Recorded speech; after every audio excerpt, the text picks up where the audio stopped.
Hello mga ka-survey. Ngayon gusto natin i-project ang ating plotted data from ground data collected using RTK or total station.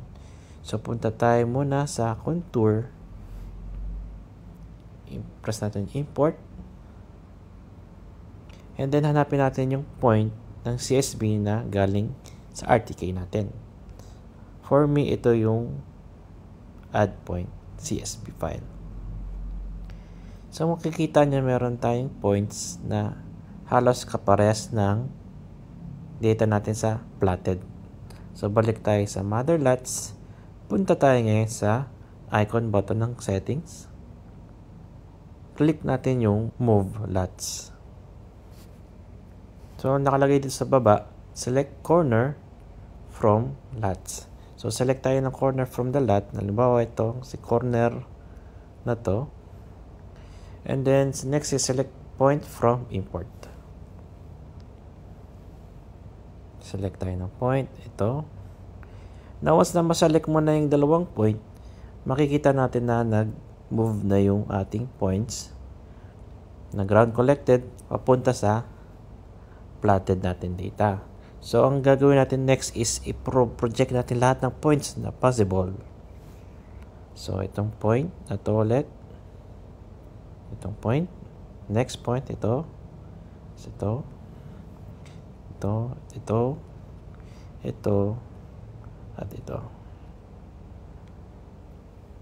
So, click natin yung analyze dito sa baba.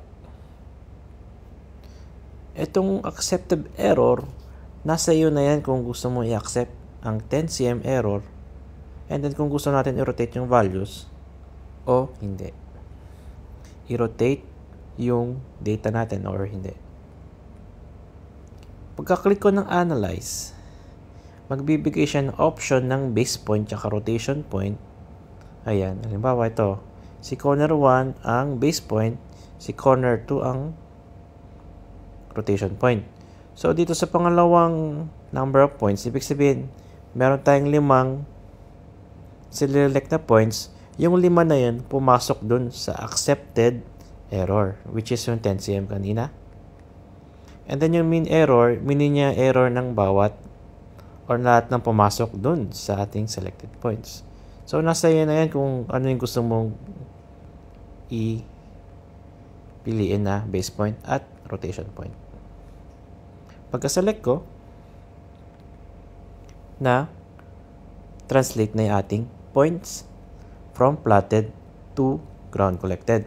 So, pwede natin i-check yung analysis sa bottom right. Pagka-click ko ng check analysis, makikita natin na ito, meron tayong triangle. Ibig sabihin, ito yung corner na yun. 0, 0, ito kasi yung base point. So, si corner 2, ito yung rotation point. Meron tayong 1 cm error. Corner 3, 2 cm. Sa corner 4, meron tayong 6 cm. And then corner 5, 2 cm. So, dito ma-check mo kung ano yung gusto mo pang i-correct o i-accept na yung mohon na collect mo. Pag gusto mo naman i-export at ipasok sa RTK mo or total station, export mo lang yung translated.